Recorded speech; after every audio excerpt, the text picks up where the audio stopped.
നമസ്കാരം. നമ്മൾ മലയാളികൾ പൊതുവെ കാണിക്കാറുള്ള 6 മിസ്റ്റേക്കുകൾ, സാമ്പത്തികമായിട്ടുള്ള 6 മിസ്റ്റേക്കുകളാണ് നമ്മളിവിടെ പറയുന്നത്.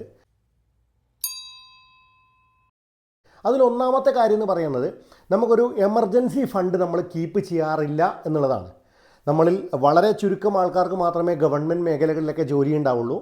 ബാക്കിയുള്ള ഒരുപാട് പേര് സ്വയം തൊഴിൽ ചെയ്യുന്നവരും അല്ലെങ്കിൽ പ്രൈവറ്റ് ഫേംസിൽ പണിയെടുക്കുന്നവരൊക്കെയാണ്. അപ്പോൾ നമ്മളെ സംബന്ധിച്ചിടത്തോളം നമുക്ക് നിലവിലൊരു വരുമാനത്തിന് എന്തെങ്കിലും കാരണവശാൽ നമുക്ക് നമ്മുടെ ശാരീരികമായിട്ടുള്ള പ്രശ്നങ്ങൾ കൊണ്ടോ അല്ലെങ്കിൽ നമ്മുടെ ജോലി സംബന്ധമായ പ്രശ്നങ്ങൾ കൊണ്ടോ ഇന്നത്തെ ആർട്ടിഫിഷ്യൽ ഇൻ്റലിജൻസ് പോലെയുള്ള ഒരുപാട് ടെക്നോളജികളുടെ കടന്നുകയറ്റം കൊണ്ടൊക്കെ നമ്മുടെ ജോലിക്ക് എന്തെങ്കിലും ഒരു നഷ്ടം അല്ലെങ്കിൽ ജോലി ഇല്ലാത്തൊരവസ്ഥ വന്നു പോയാൽ നമ്മുടെ കുടുംബം ജീവിക്കാൻ വേണ്ടിയിട്ടുള്ളൊരു ഫണ്ടാണ് എമർജൻസി ഫണ്ടായിട്ട് നമ്മൾ കാണേണ്ടത്. നമ്മുടെ ഏറ്റവും ചുരുങ്ങിയത് 6 മാസത്തെ നമ്മുടെ കുടുംബ ചെലവെങ്കിലും നമ്മൾ ഈ പറഞ്ഞ എമർജൻസി ഫണ്ടായിട്ട് നമ്മൾ കാണേണ്ടത് അത്യാവശ്യമായിട്ടുള്ളൊരു കാര്യമാണ്. അതാണ് ഏറ്റവും വലിയൊരു മിസ്റ്റേക്കായിട്ട് നമ്മൾ ചെയ്തുകൊണ്ടിരിക്കുന്നത്. ഇനി രണ്ടാമത്തൊരു കാര്യമാണ്, നമ്മൾ മലയാളികൾക്ക് പൊതുവേ സാമ്പത്തികം നമ്മളിങ്ങനെ ഇൻവെസ്റ്റ്മെൻറ്റ് ചെയ്യുന്ന ഒരു സ്വഭാവമൊക്കെ ഉണ്ടായിരുന്നു, അല്ലെങ്കിൽ ഉണ്ട് എന്ന് പറയാം. പക്ഷേ അത് ചെയ്യുന്നത് നമ്മുടെ നാട്ടിൽ പണപ്പെരുപ്പത്തിനെ ബീറ്റ് ചെയ്യാത്ത തരത്തിലുള്ള ഇൻവെസ്റ്റ്മെൻറ്റ്സിലാണ് നമ്മൾ കൂടുതലായി ചെയ്യാറുള്ളത്. ഒന്ന് ആലോചിച്ച് നോക്കിയാൽ നമ്മുടെ നാട്ടിൽ ഇപ്പോഴും ഇൻഷുറൻസ് വലിയൊരു ഇൻവെസ്റ്റ്മെൻറ്റായി ചിന്തിക്കുന്ന ആൾക്കാരാണ് കൂടുതലായിട്ടുള്ളത്. അല്ലെങ്കിൽ ബാങ്കിങ്ങിൽ നടക്കുമ്പോൾ FD, ഫിക്സഡ് ഡെപ്പോസിറ്റുകൾ നമുക്ക് വലിയ ലാഭം തരുന്നു എന്ന് ചിന്തിക്കുന്ന ഒരു കൂട്ടം ആൾക്കാർ നമുക്കിടയിലുണ്ട്. സോ ഡിപ്പെൻഡിങ് ഓൺ FD എന്ന് പറയുന്നതാണ് നമ്മുടെ രണ്ടാമത്തെ ഏറ്റവും വലിയൊരു മിസ്റ്റേക്കായിട്ട് നമുക്ക് പറയാൻ പറ്റുന്നത്. ഇനി ഏറ്റവും വലിയൊരു കാര്യമാണ്, നമ്മൾ നേരത്തെ പറഞ്ഞൊരു കാര്യം തന്നെയാണ്, ഇൻഷുറൻസും ഇൻവെസ്റ്റ്മെൻറ്റും മിക്സിംഗ് ആയി പോകുന്നത്. അതായത് നമ്മളോട് ഏജൻറ്റുമാർ പറയുന്നത് നിങ്ങൾ ഇത്ര അടച്ചാൽ ഇത്ര കിട്ടുമെന്നുള്ള രീതിയിലാണ്. അവിടെ ഇൻഷുറൻസ് എന്ന് പറയുന്ന ഒരു കൺസെപ്റ്റാണ് കൂടുതൽ നമ്മൾ ഫോക്കസ് ചെയ്യേണ്ടതെന്നുള്ളതാണ് ഏറ്റവും കൂടുതൽ ശ്രദ്ധിക്കേണ്ട ഒരു കാര്യം. അപ്പോൾ നമ്മൾ ഇൻഷുറൻസും ഇൻവെസ്റ്റ്മെൻറ്റ്സും മിക്സായി പോയാൽ നമുക്ക് ഒരു സാമ്പത്തിക വളർച്ചയും അതിനെ കൊണ്ട് ഉണ്ടാവില്ല. സോ ഇൻഷുറൻസിന് ഇൻഷുറൻസും ഇൻവെസ്റ്റ്മെൻറ്റും തന്നെ നിങ്ങൾ കൊണ്ടുപോകാൻ നോക്കുക. ഇനി അടുത്തൊരു വലിയൊരു മിസ്റ്റേക്കായിട്ട് നമുക്ക് പറയാൻ പറ്റുന്നതാണ് റിട്ടയർമെൻറ്റിൻ്റെ പ്ലാനിങ് ഇല്ലാത്തൊരു പ്രശ്നം.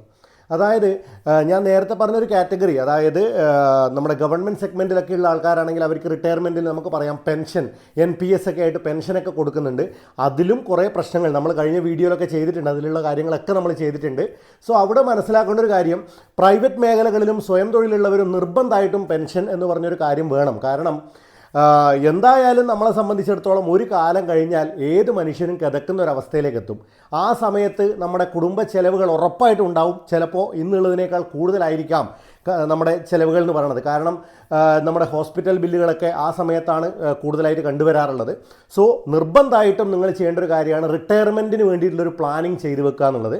ഇനിയൊരു കാര്യമാണ് നമ്മൾ മെഡിക്കൽ ഇൻഷുറൻസ് അല്ലെങ്കിൽ ഹെൽത്ത് ഇൻഷുറൻസ് എടുക്കാതിരിക്കുക എന്നുള്ളത്. എനിക്കിപ്പോൾ ഒരു കുഴപ്പമില്ലല്ലോ, ഞാൻ ഹെൽത്തി അല്ലേ, അതുകൊണ്ട് എനിക്ക് മെഡിക്കൽ ഇൻഷുറൻസ് വേണ്ട എന്ന് ചിന്തിക്കുന്ന ഒരു കൂട്ടം ആൾക്കാരാണ് നമുക്കിടയിലുള്ളത്. ശരിക്കും ഏറ്റവും മോശമായ അവസ്ഥയാണ്. നിങ്ങൾക്ക് ആരോഗ്യമുള്ളപ്പോൾ മാത്രമേ നിങ്ങൾക്ക് മെഡിക്കൽ ഇൻഷുറൻസ് കിട്ടുകയുള്ളൂ എന്നുള്ളൊരു ഉറപ്പ്, ഒരു ധാരണ നിങ്ങൾക്ക് എപ്പോഴും ഉണ്ടാവണം. നമുക്ക് എന്തെങ്കിലും ഒരു മെഡിക്കൽ കണ്ടീഷൻ നമ്മളൊന്ന് പുറകോട്ട് പോയാൽ അപ്പോൾ മുതൽ നിങ്ങൾ പുതിയൊരു പ്ലാൻ, ഒരു ഇൻഷുറൻസ് സ്റ്റാർട്ട് ചെയ്യാൻ തീരുമാനിക്കുമ്പോൾ നിങ്ങൾക്കത് കിട്ടാത്തൊരവസ്ഥ വരും. ഒരിക്കലും ഒരു കമ്പനിയും ആരോഗ്യമില്ലാത്ത വ്യക്തികൾക്ക് ഹെൽത്ത് ഇൻഷുറൻസ് കൊടുക്കാൻ താല്പര്യപ്പെടുകയില്ല. കാരണം അതൊരു നഷ്ടക്കച്ചവടമാണ് എന്നുള്ളത് ഉറപ്പായിട്ടുള്ളൊരു കാര്യമാണ്.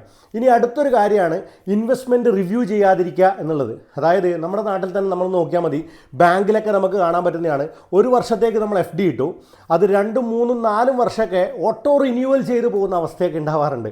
അതായത് നിങ്ങളുടെ ഇൻവെസ്റ്റ്മെൻറ്റിന് വേറെ എന്തെങ്കിലും തരത്തിൽ സാധ്യതയുണ്ടോ, നിലവിലുള്ള ഇൻവെസ്റ്റ്മെൻറ്റ് നല്ലതാണോ, അല്ലെങ്കിൽ നമ്മളിപ്പോൾ മ്യൂച്വൽ ഫണ്ട്സ് അല്ലെങ്കിൽ ഷെയർ മാർക്കറ്റിൽ ഇൻവെസ്റ്റ് ചെയ്യുന്ന ആൾക്കാരാണെങ്കിൽ നിങ്ങൾ ഇൻവെസ്റ്റ് ചെയ്ത കാശ് വളരുന്നുണ്ടോ, വേറെ ഏതെങ്കിലും ഒരു ഫണ്ടിലേക്ക് സ്വിച്ച് ചെയ്യേണ്ടതുണ്ടോ, ഇങ്ങനെയുള്ള കാര്യങ്ങളൊക്കെ നിങ്ങളൊന്ന് മനസ്സിലാക്കേണ്ടത് അത്യാവശ്യമാണ്.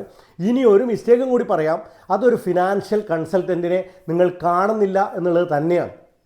കാരണം ഫിനാൻഷ്യൽ കൺസൾട്ടൻറ്റിന് നിങ്ങൾക്ക് ഒരുപാട്, എല്ലാവർക്കും അവരവരുടേതായ മേഖലകളിൽ നല്ല പ്രാവീണ്യം ഉണ്ടാവും. പക്ഷേ നിങ്ങൾ വേറെ ഏതെങ്കിലും ഒരു മേഖലയിൽ നല്ല പ്രാവീണ്യം ഉണ്ട് എന്ന് കരുതിയിട്ട് സാമ്പത്തികമായിട്ടുള്ള കാര്യങ്ങളിൽ നിങ്ങൾ എക്സ്പേർട്ട് ആവണമെന്ന് യാതൊരു നിർബന്ധവുമില്ല. അവിടെയാണ് ഒരു ഫിനാൻഷ്യൽ കൺസൾട്ടൻറ്റിന് കൊടുക്കേണ്ട കാര്യങ്ങളെന്ന് പറയുന്നത്. നമ്മുടെ നാട്ടിൽ വളരെ ചെറിയ പേയ്മെൻറ്റിലൊക്കെ ഫിനാൻഷ്യൽ കൺസൾട്ടൻസ് ഒക്കെ ഉണ്ടാവാറുണ്ട്. അങ്ങനെയുള്ള ആൾക്കാരിലേക്കും കൂടി നിങ്ങൾ നിങ്ങളുടെ പോർട്ട്ഫോളിയോ അല്ലെങ്കിൽ നിങ്ങളുടെ കാര്യങ്ങളൊക്കെ പറഞ്ഞൊരു സാമ്പത്തിക പോർട്ട്ഫോളിയോ അല്ലെങ്കിൽ പ്ലാനിംഗ് ഒക്കെ ചെയ്യുകയാണെങ്കിൽ കൃത്യമായിട്ടുള്ള കാര്യങ്ങൾ നടക്കും. അത് ഒരിക്കലും ഒരു ഒഴിവായി കാണേണ്ട കാര്യമല്ല. ഇത്രയൊക്കെയാണ് സാധാരണയായിട്ട് നമ്മൾ കാണുന്ന അല്ലെങ്കിൽ കണ്ടുവരാറുള്ള മിസ്റ്റേക്കുകളായിട്ട്. നിങ്ങളിതിൽ എന്തെങ്കിലും മിസ്റ്റേക്ക് വരുത്താറുണ്ടോ? ഉണ്ടെങ്കിൽ നിങ്ങൾക്ക് കമൻറ്റ് ചെയ്യാം. നിങ്ങൾക്ക് എന്തെങ്കിലും തരത്തിലുള്ള സപ്പോർട്ട് ആവശ്യമുണ്ടെങ്കിൽ മുകളിൽ കാണുന്ന നമ്പറിൽ കോൺടാക്റ്റ് ചെയ്യാവുന്നതാണ്.